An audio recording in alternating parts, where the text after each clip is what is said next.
How do you escape a cage that does not exist? How do you escape a cage that doesn't exist? How do you escape a cage that doesn't exist? Right.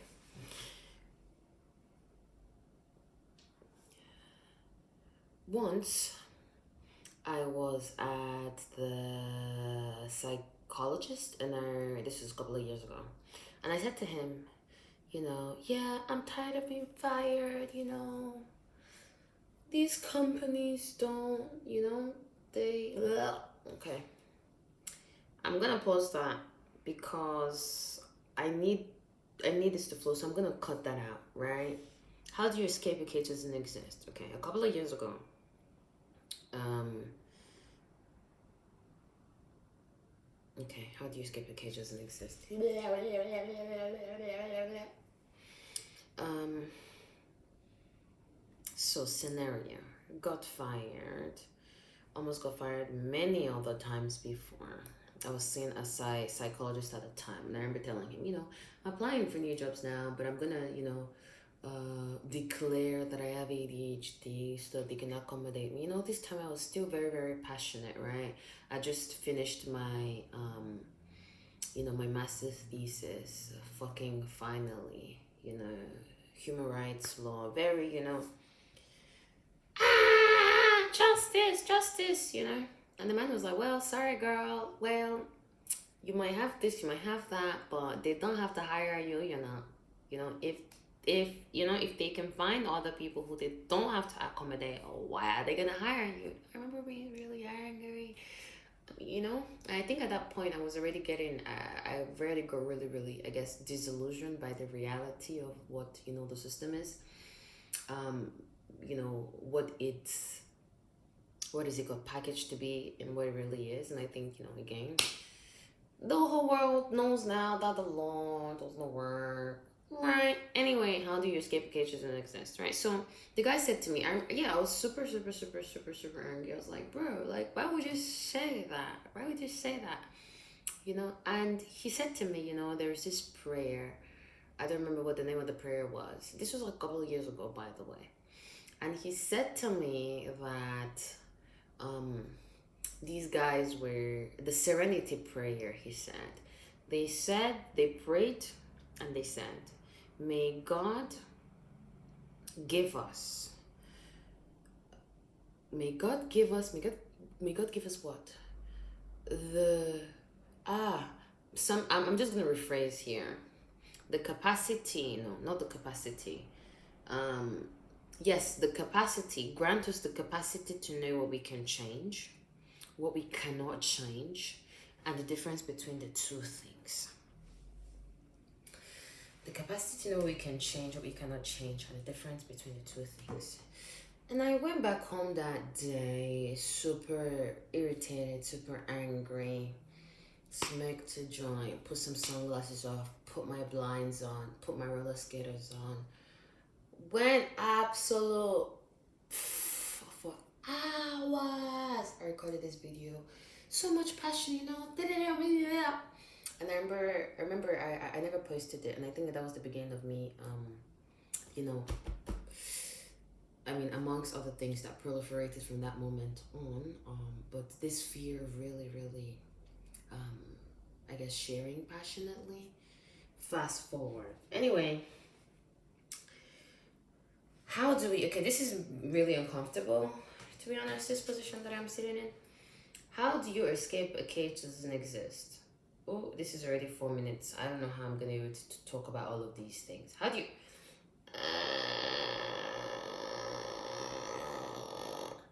How do you escape a cage that doesn't exist?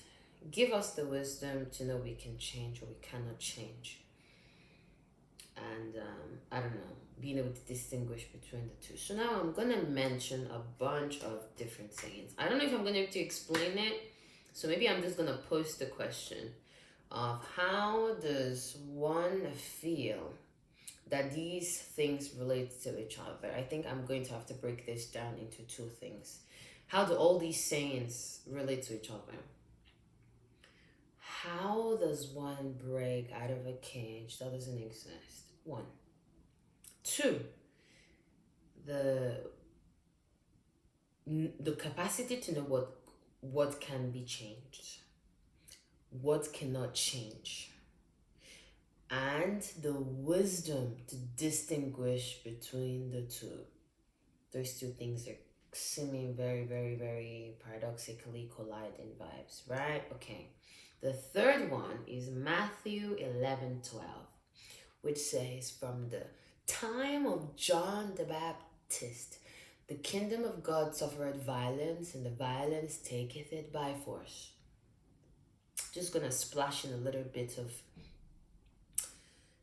my favorite way to begin okay, maybe not any essay, but I don't know, since time immemorial, the struggles, no, the struggle between liberty and authority is all this time itself in so many different variations, right? So, since the day of John the Baptist, the kingdom of God suffered violence, and the violence taken it by force. I mean, we are not going into depth with trying to understand what any of these things mean right now, right? Or any kind of interpretation of it, okay?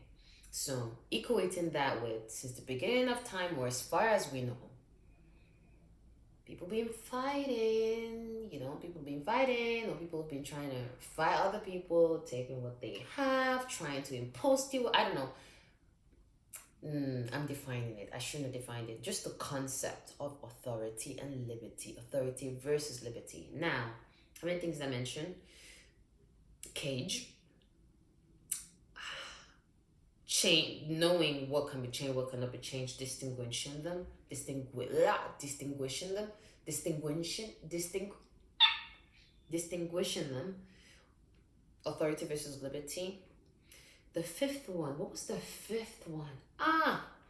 With each action is an equal and opposite reaction. One of the somethings, I don't know, law of motion, something.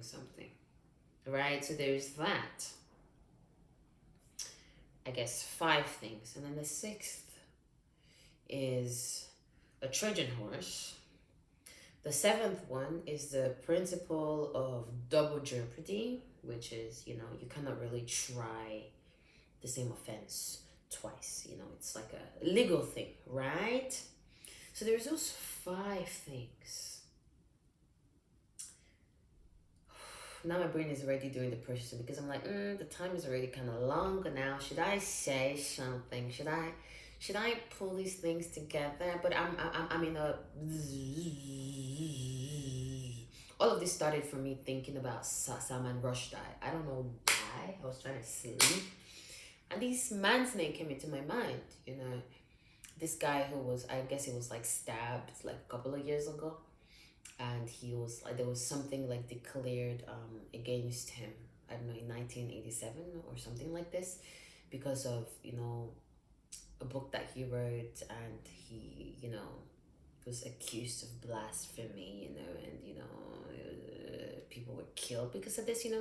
Just thinking about freedom of expression, but I was thinking about just Salman Rushdie. Anyway, I feel like this is deviated from my point. So all those things that I mentioned are all related to the central question of how does one, that's not the central question. I think any of those things could be the central question, but in this moment, central question that I thought was, to place within these concepts is, how does one escape a cage that doesn't exist? And I think that the first thing, I could definitely not go on because first of all, I need to be to organize my thoughts. I didn't do that, but because I already recorded it, and then I fucking lost it, So yeah, I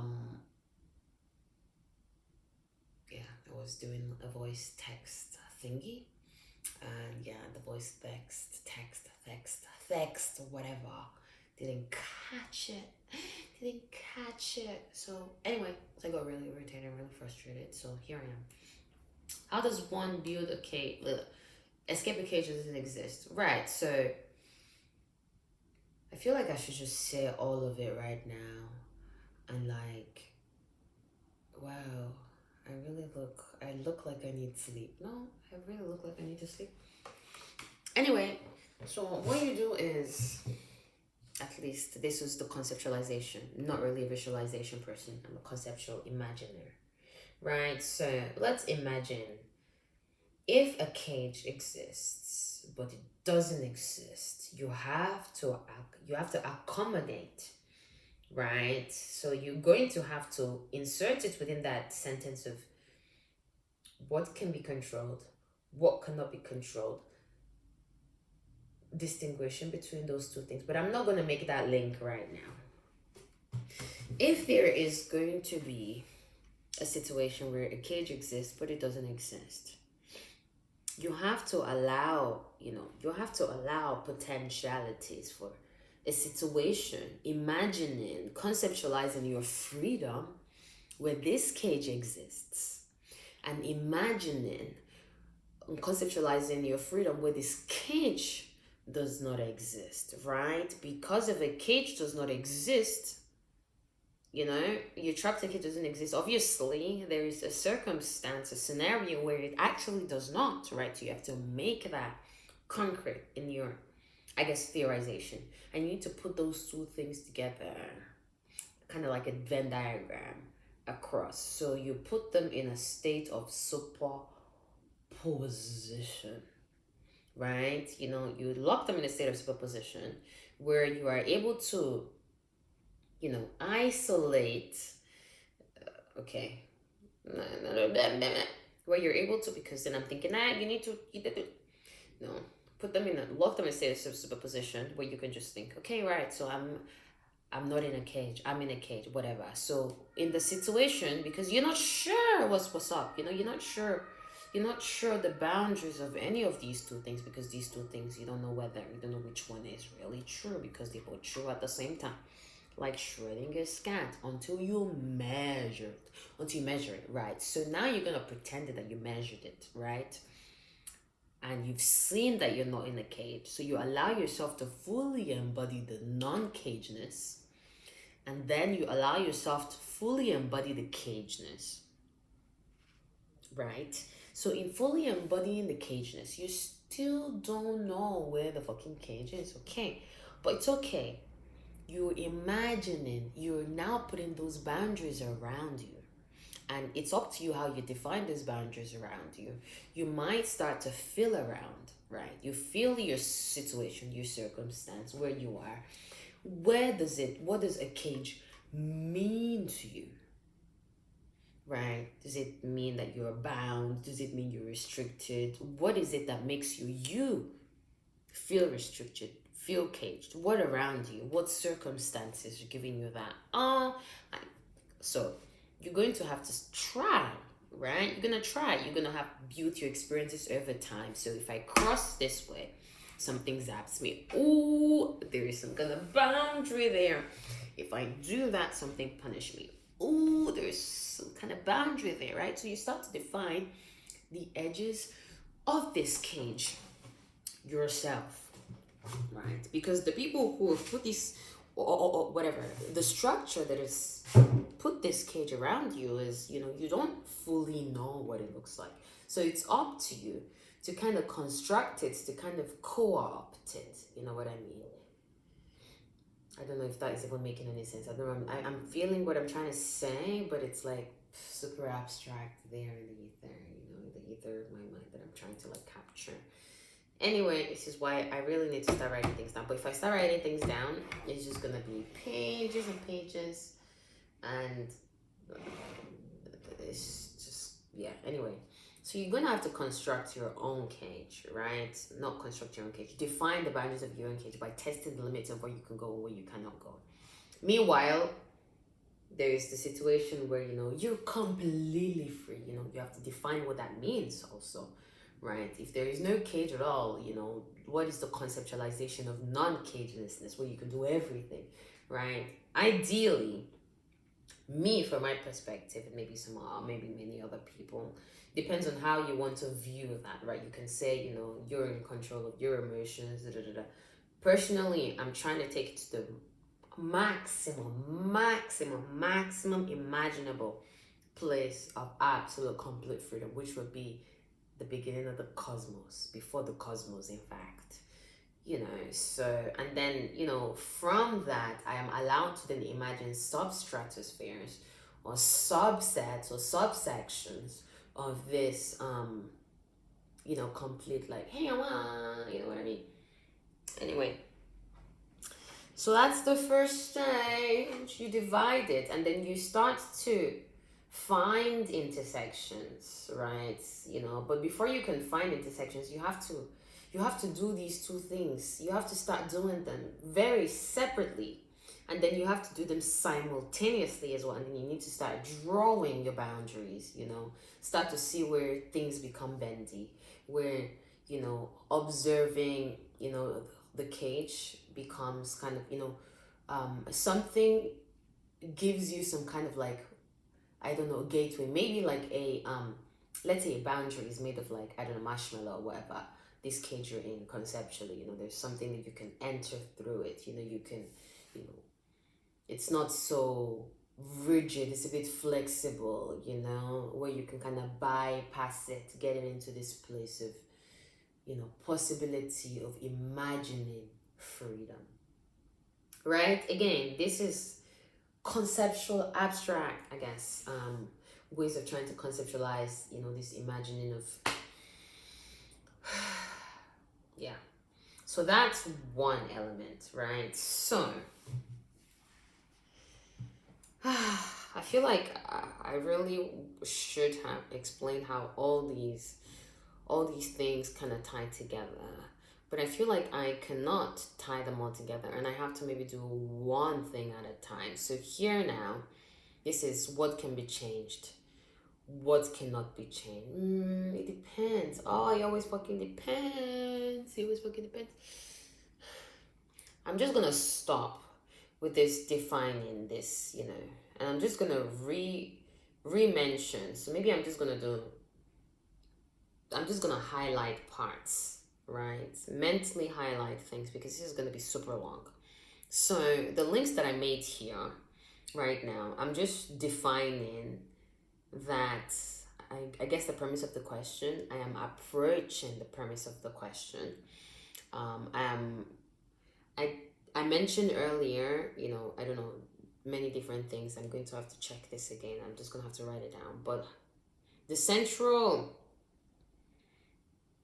way of getting out of the cage anyway is the Trojan horse, So it's kind of, how are we going to build this Trojan horse? And how are we going to build this Trojan horse, or at least conceptually, are going to relate, I guess, to the principles that I mentioned earlier, all is fair in love. I don't know. All these things just came. I was just thinking, and I decided I was going to join them together for no reason. For no reason. I mean, there was a reason, for sure. Because, again, I have to trust my subconscious mind is, giving me some kind of, like, associated mechanisms. Even the solution of the double jeopardy, when I was like, nah, something is off here. The thoughts, double jeopardy just came to my mind. I was like, okay. Makes sense, I mean, doesn't make sense, but when I thought about it, it made sense. Okay, this is where I'm going, like, need to be more structured. It's okay. It's okay. How do you escape a cage doesn't exist? So I'm afraid of the way that I've just conveyed myself, right? The cage that I'm assuming to exist is that, right? What I'm trying to, what is it called? What I'm trying to pass across is not going to have its effective, it's not going to do what I wanted it to do, because it's going to be all over the place. It's going to be super abstract. It's going to be like, da, da, da, da, da, da, It's going to be probably, skipped if it's too long and it's difficult to follow. Now, that's a cage, right? All these things are cages, so many different ways, da, da, da, da, da. There is the, what is it called? First of all, what I'm trying to say, risk that you might not really, what is it called? Be passed across. So there's the time, the energy, the feeling of having wasted something, the invalidation, all of these things. But then on the other side, if I'm thinking of the cagelessness, I'm going to think butterfly effect. Everything is meant to be the way they're meant to be. So therefore, my putting a cage upon the way in which I just presented myself is made redundant, But then I'm still kind of like existing somewhat within, the cage of my physical body, and honestly, yeah, I feel like now I'm like you know, saying something that is super confusing when you actually try to really embody it. But time takes a long time, right? Before liberty can catch up in its equal and opposite reactions to authority, is going to take some time. Time is not finished. Time is not finished. Time is not finished yet. You know what I mean? I'm gonna try this again. Yeah, and really define my Trojan horse because I didn't talk about it, and I think that's good. That's good. That's good. That's good. But I am exhibiting it.